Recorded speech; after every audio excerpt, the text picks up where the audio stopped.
like a live video in many months, and that's just because a lot of things have been going on here at my house. Those of you who are friends with me on Facebook, you probably have seen the posts over the last week. Um, but I thought I would go ahead really quickly and just do a video just to share with my YouTube family what's going on with my family and ask for prayer. My father-in-law, his name is Denton Mitchell. He has been diagnosed with prostate cancer, and we honestly don't know how much longer we have with him. He was in the hospital for almost a week, all of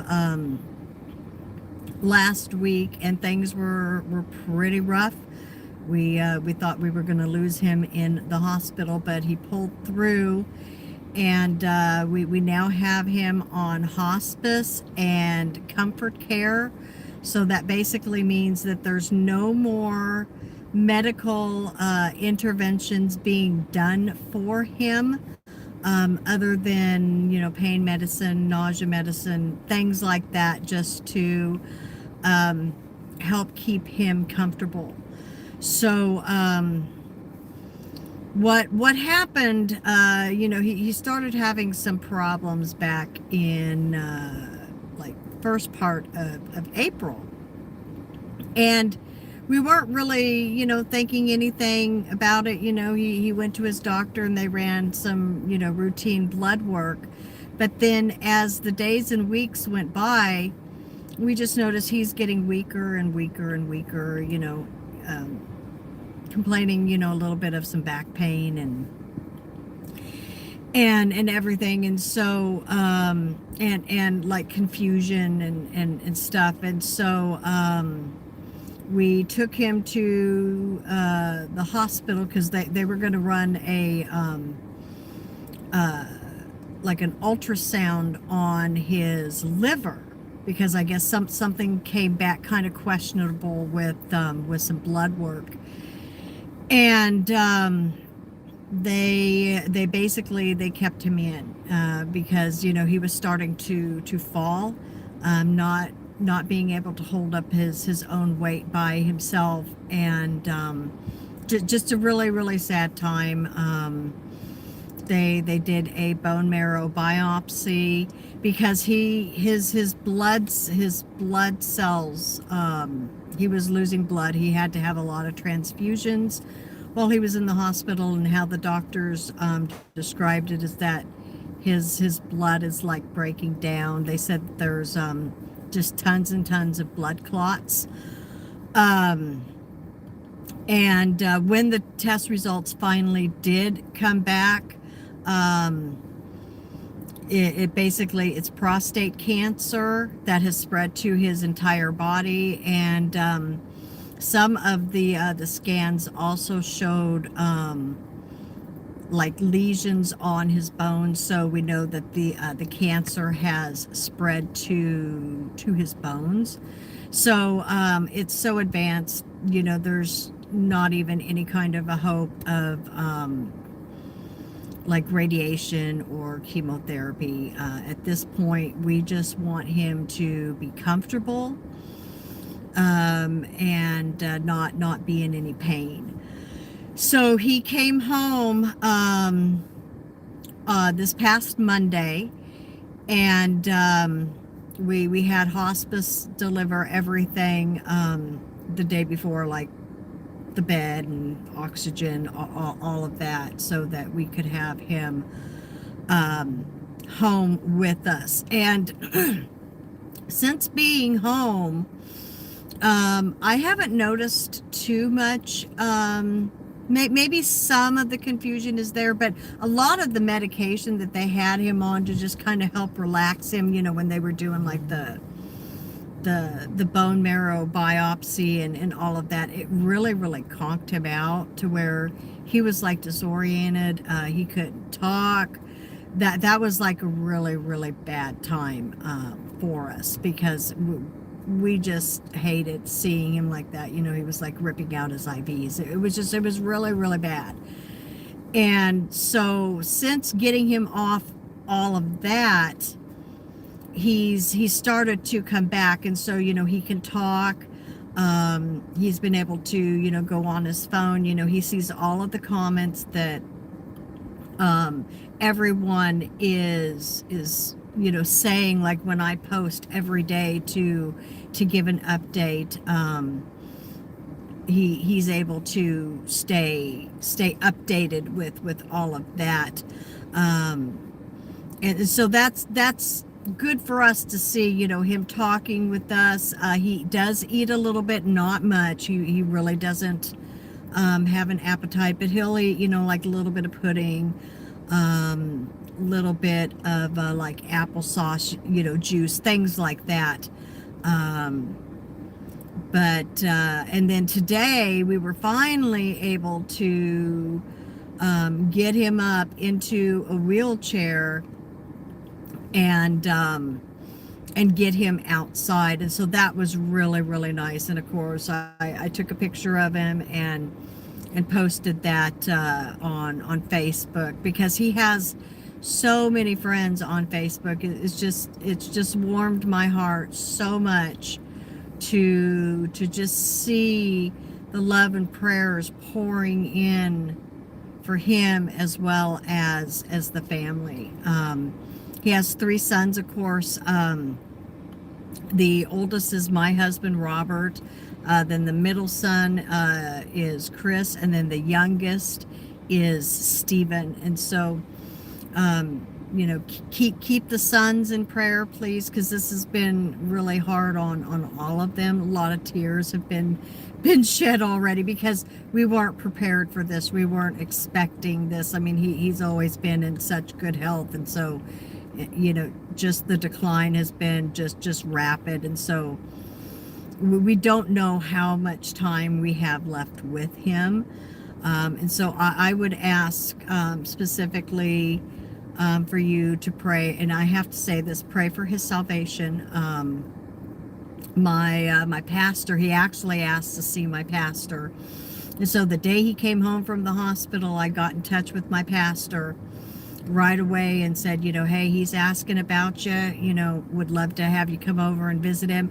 Within 20 minutes, he was there visiting him. And so that was so nice that my pastor was able to visit with him. And so pray that God is giving us more time, and that his heart will be open to receive Jesus Christ. That's what I'm specifically praying for my father-in-law, is that that he will accept Christ as his Lord and Savior. And because he's been of the religion of Baha'i for like the last 40 some years. And so just please pray for that.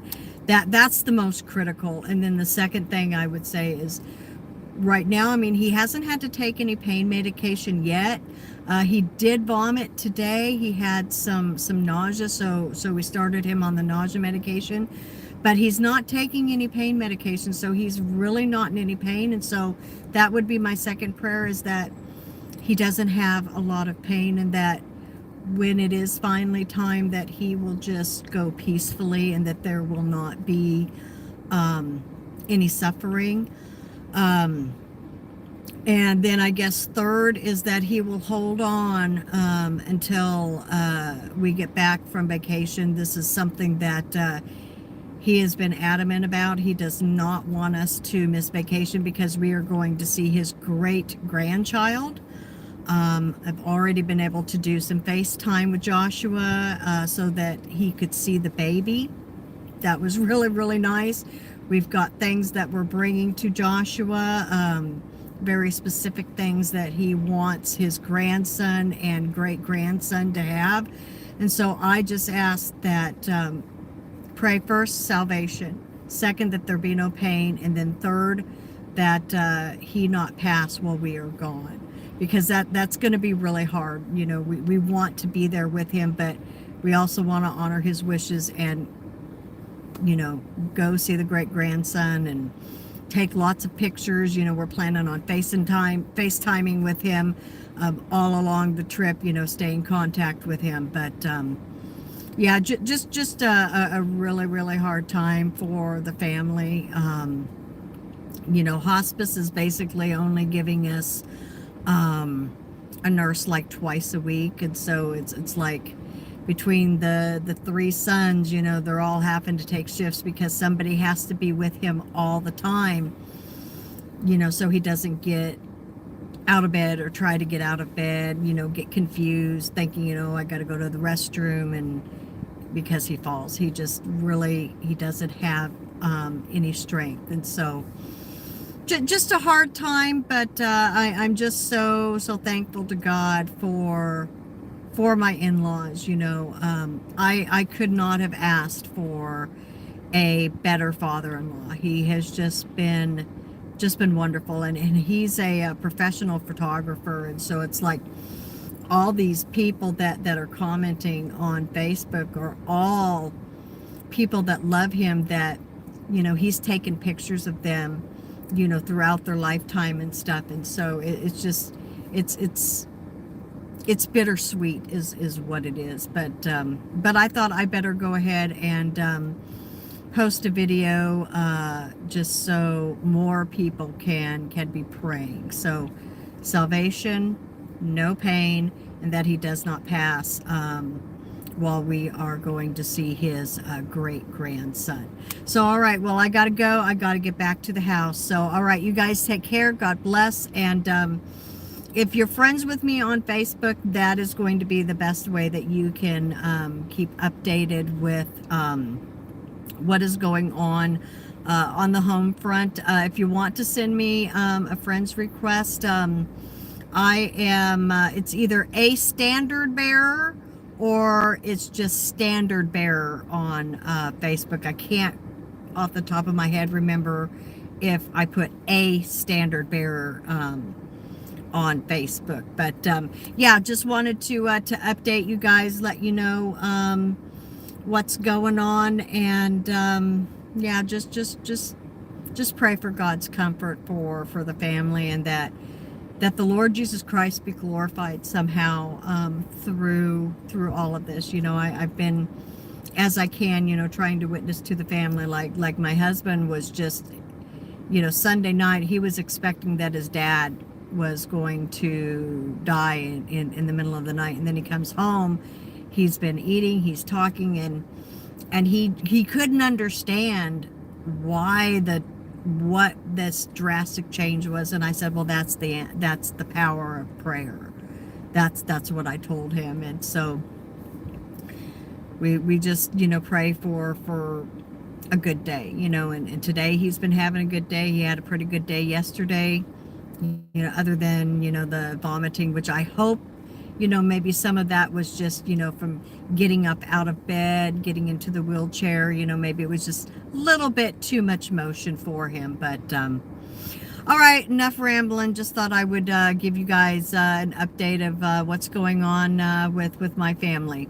All right, you guys take care. God bless. And we are going to be gone at least 2 weeks, from the 3rd of June till whenever we get back. So keep us in prayer for traveling as well, that, you know, we have no breakdowns of our truck or anything, because we're moving another family member out of state